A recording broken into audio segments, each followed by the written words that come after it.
If there's one thing we've learned about business and life, it's that people are the X factor. They constantly surprise us, both in amazing ways and not so much.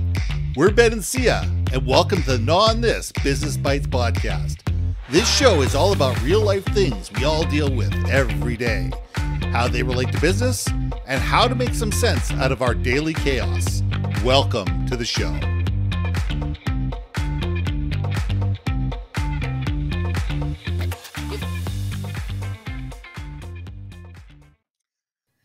And welcome back to another episode of Gnaw on This Business Bites. I'm Ben, and this is Syya. And today I want to talk about aspirational change. We need to have aspirational change. We need to inspire, as leaders, our people to sit there and say, this is where we're going and why. There's where the top of the mountain is. That's where we're heading. And this is what we're going to be able to achieve then that we can't now. It's giving people a reason and a purpose, giving them a goal, giving them something to believe in so they can sit there and say, all right, this is why we're going to make a big mess. This is why we're going to go through the chaos. This is why my feet are going to be uncomfortable as I'm sitting there walking. But I know that at the end of the game, things are going to be better. You know, when I tell this story at the beginning, I grew up in the construction industry. My father had a commercial renovation company, and he used to renovate these 40, 50,000 foot stores with 500, 600, 700 employees. And he would bring people together at the beginning. He says, look, we're going to make a great big mess. We're going to make it chaotic. We're going to make it so it's things are going to get moved around. You're going to be working long hours, but in the end, you're going to have a beautiful new store, and you're going to be proud of it. Your customers are going to love it, and everything is going to be better placed and be able to be shown off a lot better because you're going to have brand new fixtures, brand new floor, brand new lighting, and everything is going to be better. And it's amazing how much alignment and how much he got those people on board with him to work midnight shifts, to move entire, floors worth of stock around in order to be able to do the construction, because these people said, I'm working like this for a reason. That's aspirational change. So Syya, let's gnaw on this. Ooh, I gotta tell you, when I think of aspirational change, I cannot help but go back to my time at Disney. I know I talk about Disney a lot. Good, bad, ugly, indifferent, happiest place on earth until you work there. All the great stuff that you could think of. But I will say the thing that Disney does extraordinarily well that I've taken in my life and career is the fact that, when you have something that's rooted in a purpose that everyone can rally behind and everyone understands what that purpose is, it is aspirational. It's inspirational. It is everything that we want the end result to be, and that you get that accountability mixed in with it. You can move mountains. You literally can move mountains. Think of the Hoover Dam, man. Anything at Disney that we've done, and I say we collectively, I basically just, served my way through it. But, I like to say we collectively because we were all cast members together. But you were part of it. Yeah, because we were part of ensuring that even during the construction, I was there. I've said this before, we were the pilot to determine if the dining with characters was going to be a thing. And so we were the original Goofy's Kitchen, right? We were the test pilot. And during that time, this was also underway. They were already planning California Disney Adventure and the downtown Disney. And I'm talking about Orange County, California Disney, by the way. So they ended up tearing down our building. So while we were doing test case of this new concept, they were already planning on tearing us down. We didn't know it at the time. But what they did, though, was while we were doing the test case, they redid and renovated our space. So we were gone one weekend and came back, closed down for a weekend. And then all of a sudden we walked in. It was a completely different restaurant, even though we knew exactly what it was. We still called it everything, but it was a different restaurant. It was amazing to see. And because we knew what we were doing, everyone was on board. Everyone was definitely in that cheerful Disney yay. We went from being like the restaurant that no one wanted to work at to people were trying to pull rank into seniority and say, no, we should be getting those shifts. And luckily, you know, in this context, you know, we had definitely good representation to ensure that none of us lost our jobs in this transition. So yeah, crazy, man. Once you get people on board and accountable, it's amazing what you can do. And now the whole Disney concept of eating and dining, yeah, that's like everywhere. Oh, It's everywhere absolutely. within Disney. Absolutely. And it's about to change again. I mean, I think Iger and the gang are looking to spend $65 billion or something, some ridiculous amount of money over the next 10 years Crazy. renovating the park. I mean, they're talking about taking, from what I remember, talking about taking the Indiana Jones ride and moving it in Florida to the Animal Kingdom. Think what that's going to do.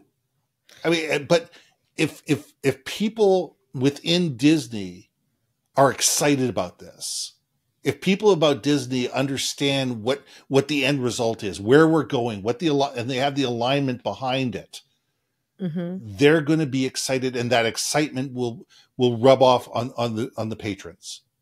You know, it will rub off on people because they say, yeah, look at all this hoarding. Well, yeah, okay, but you can't believe the cool stuff that's going to be coming down the pipe. I mean, I've looked behind the curtains. It's going to be really cool. I can't tell you exactly what it is, but trust me, I've seen the plans of this and that and the other thing. You are going to love this. Really plan to come back in 8 months. You're going to want to plan to go because you're going to want to be one of the first people to see this. And when you get cast members that are that excited about it to sit there and say, hey, look, we're constantly changing. We're constantly evolving. We're constantly moving forward. You know, we're not just status quo. Disney, you know, the Disney is the never finished park. I mean, that's the beautiful thing about Disney. I mean, I'm a Disney fanatic. I truly am. And I've gone through all the back scene, you know, in the tunnels, and I've done all those type of tours. To me, it's the fact that it's never finished. Yeah. And the fact that you're dealing with something that is always wanting to move forward. And that's the aspiration that has to be part of the culture and part of the purpose of an organization. Now, when you're dealing with Disney, you're talking about hundreds of millions and billions of dollars. When you're talking about a company that's 5 people, it's still about sitting there going, look, what are the new things we can do? You know, you've been doing this for a while. You've been here for a year. What are the things that you see that we're doing that we could do better? Okay, well, we don't have $500,000 to invest in that, but what if we gave you $10,000 to try it? Okay, and you own that project. How excited is that person when all of a sudden they've been given a budget and a purpose and a goal that's an idea that they came up with to sit there and test to see whether this is actually going to work or not. You know, even if their job is only to do the $10,000 to do the research, they may not actually implement it on that 10 grand, but they say, okay, here's 10 grand for you to go out there and research whether this is actually doable or not. Come back to us with a plan. All right, that's doable. Tell you what, we're going to give you $50,000 to do a test market, and you're in charge. All of a sudden, you've got somebody bought in, you got somebody excited, you got somebody that is passionate, and they're not going anywhere. But if all of a sudden people are given a job and just told to, you know, be quiet and do your job, and that's it, there's no aspiration. There's no reason for them to go the extra mile. There's no reason for them to say, hey, wait a second, but what if? Or how about? And if we don't give people the ability to say, how about, what if, or, you know, have you thought of, and at least be able to listen and sit there and say, you know what? Prove me wrong. Then we're not giving our people reason to stick around. Look, everyone wants to feel like they're contributing to some way. I mean, think about it. It's a rudimentary, I don't want to say it's a human thing because I've seen dogs want to be useful, but people want to feel useful, right? Like, it may not be a rocket science job that you're doing, but at least you want to feel like you're actually contributing to something and that it matters, right? That there's value behind anyone on your team and what they're doing, it doesn't cost you anything to listen. I've told people over and over and over again at all levels, people want to be listened to, understood, and valued. Yes. It's really that simple. 100. If somebody sits there and says, listen, I listened to you, I understood what you have to say. Unfortunately, we've just gone ahead and we've done this. We don't have the economic bandwidth, or we don't have the people bandwidth to do this right now, but we'd like to talk about addressing this maybe in 2024. Can you come back to us in 6 months and let's talk about it? And at least be open in 6 months to actually talking about it, and don't just push them off again. Right. Because if you push them off again, you've lost them. But if you sit there and say, look, okay, let's do a test market. Let's prove me wrong. Show me the data. Show me give me a case study. Show me how somebody else is doing this effectively. And at least be willing to sit there and listen, to sit there and go, okay, maybe this person has something. And you may go ahead with it. You may not go ahead with it. But at least what you've done is you've given them the ability to sit there and say, hey, you know what? I gave it the best shot that I could. And if they are going to put it out, it's for a reason that is outside of my control. But at least I was listened to, I was understood, and I was valued. And the thing about listening is that feedback. It's not just listening to say, okay, listen to you. Thank you. Deuces, peace out. It's maybe taking a point. Yep. Sometimes it's that take a little small nugget and they know they got input into that. Like, yeah, it is invaluable how good you can make someone feel. Even if you don't like the 99.9% of their idea, take that 0.9 that you can apply to mix it in so they feel like, yeah, they contributed. It's like having a 2-year-old help you cook, right? Pour the sugar in. All right. No, not the salt. Not the salt. Yeah. Yeah. $100. You know what I'm saying? Like, so yeah, I think it's not to belittle us and be like, oh, I pat you on the head. I'm not saying, patronize people, but sometimes I'm a firm believer. Every idea has its merits. Mm-hmm. If there's like just a small percentage, you can take the essence of that into incorporate it. It matters. It's so much like more than you realize the return that you'll get from those individuals. Right. Yeah. Now, again, don't patronize people and be like, oh, that's a genius idea. We're going to implement this in 6 months and you never do. That's BS. It could also be maybe, hey, I can't do that now. Maybe, and this is maybe my suggestion for the way my brain would work. Put it in my calendar for 3 months from now to say, hey, so-and-so's idea, is it still not good? Is it any good? Maybe say thank you for that idea that you brought up 3 months ago. Little gestures like that seriously make people feel listened.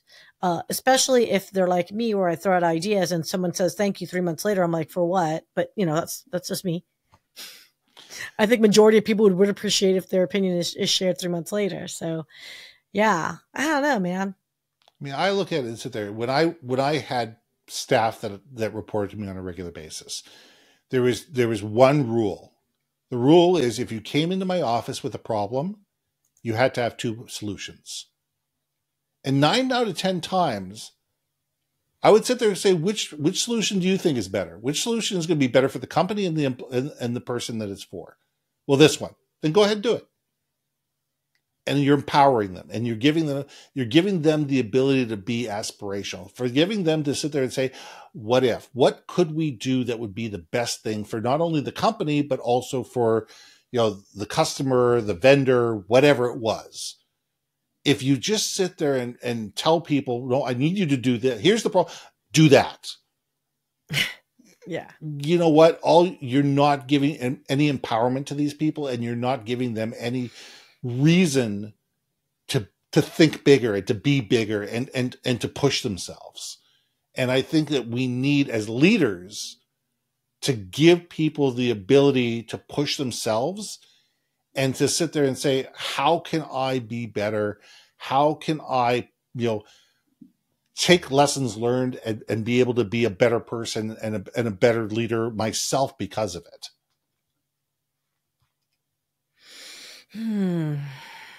You remind me of another conversation I had the other day about how do I be a better leader? Like, this conversation right here it's not end all, of course not. It's just a thing to consider in your conversations to get input, to give the team that sense of accomplishment, accountability, empowerment, all that good stuff. Still goes back down to listening. I'm still going to go back to that. Yes. Okay. What was our original premise again? Well, it was all about aspirational change.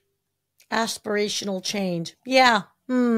Yeah. You can get that. You can affect that if you really listen to your team along the way, because they'll give you the feedback you need to keep them inspired to aspire.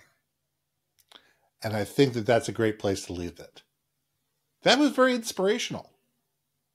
Why, thank you. Oh, thank you. I'm Ben. And I'm Syya. And we'll see you soon.